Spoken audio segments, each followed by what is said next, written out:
Alright, today I'm going to teach you how to use the sidebar widget for WordPress. So to clarify what I'm talking about, I'm going to open up one of my WordPress sites, the independent Bloghorn, and while I'm waiting for that to open, I'm going to show you where we manage the sidebar widget. Over here on the left sidebar of our dashboard, we go to Appearance, and we go not to Themes, but to Widgets.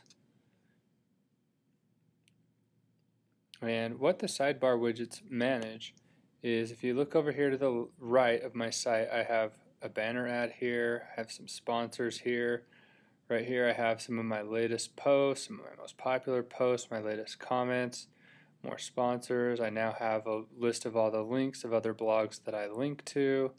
I have more comments.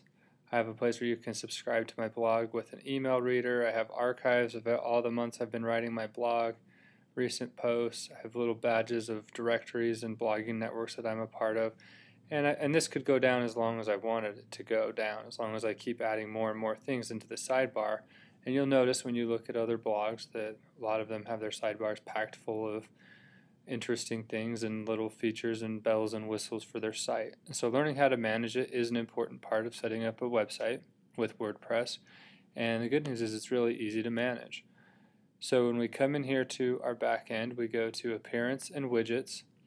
And you'll see here that my site has two sidebars, and some sites will have multiple sidebars, and you just have to figure out where they coordinate with your theme. And then there are a variety of different types of widgets we can drag over, and some of these depend on the types of plugins and the types of theme you're using. And so some of these, I'll go over what some of the basic ones are, and some of the more aggressive ones I'm going to ignore, the more advanced ones. So a calendar basically just shows over the month what days you've made posts. Archives is your monthly archive. It's almost like if you're thinking of a magazine, think of all the different months that you've subscribed to the magazine, and each month has its own content. These would be your monthly archives, and so someone could click to a month of several years ago and find a post that was posted during that month. Categories, if somebody clicks on a category, it'll show them all the posts in that category. Meta is basically if you want to have a login area on your blog. Links is if you want to have a list of links, and I'd recommend that one. It's a pretty important thing to have links on your sidebar so you can go do link building with other websites. Comments is good because it encourages more people to comment as they see the discussions that are happening on posts that they otherwise might not read. You can have a list of pages. Sometimes that's redundant because a lot of WordPress themes have the pages going across the top. Recent posts will let people see what your most recent posts are. It's especially useful if, like, I'm using a magazine style theme, and so you can kind of see that a lot of my recent posts get featured pretty effectively with pictures and titles. If you're just using a normal blogging theme, then you're only going to be seeing one post in the top fold of the page, and that's where you might want to be using the recent post plugin, give people access to more of your content.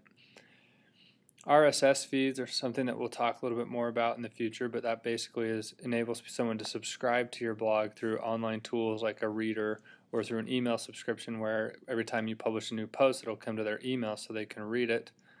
And a search bar enables people to search for things on your site, which is useful. Like they might be looking for a post they read a while back but can't remember the title of it, but remember certain keyword phrases from it. They'll use that to search. And then a text widget's probably the one I use the most. If you look up here, you'll see that I have 3 text widgets for all the other widgets I have. And a text widget basically enables you to upload a code into your site. So if you're using a banner ad for an advertisement, if you're using, for instance, like that email box is just a big piece of code that I copied and pasted in here. And so I didn't have to know HTML code to write this widget. I just found this from another tool I was using. They gave me the code and said embed this in your site. And when they're saying that, a lot of times what they say is put it in a text widget on WordPress and it'll create a little box over on the side of your site where that feature will be enabled. And so text widget is where we paste snippets of HTML code to add a certain function or feature to our sidebar. All these other ones that you see here, like TDOMF, are like submitting things to my TDO mini forms plugin. We have a lot of Facebook related plugins, these are some plugins I'm using for Facebook, and that's what those are, but I just don't have those enabled right now.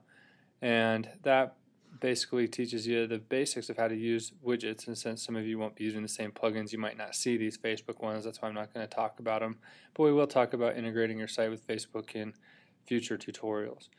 And so that is the basics of how we manage the sidebar widgets. One thing I ought to show you, I guess, really quick is how to populate a sidebar with a widget. Basically, you just click on it, drag it over, puts a little perforated box around the area, and you just drop it in. And that, I just put an archives widget in my first sidebar, which I actually don't want that there, so I'm going to delete it. Then I delete it, takes it away. So it's just a drag and drop feature where you just drag over what you like there. And something I recommend you experiment with until you get what up there what you like and what you think is going to help your site function the most effectively. So that's how you use your sidebar widget, and now you can go and increase the functionality of your site by filling the sidebar up with all kinds of widgets and features. Thanks.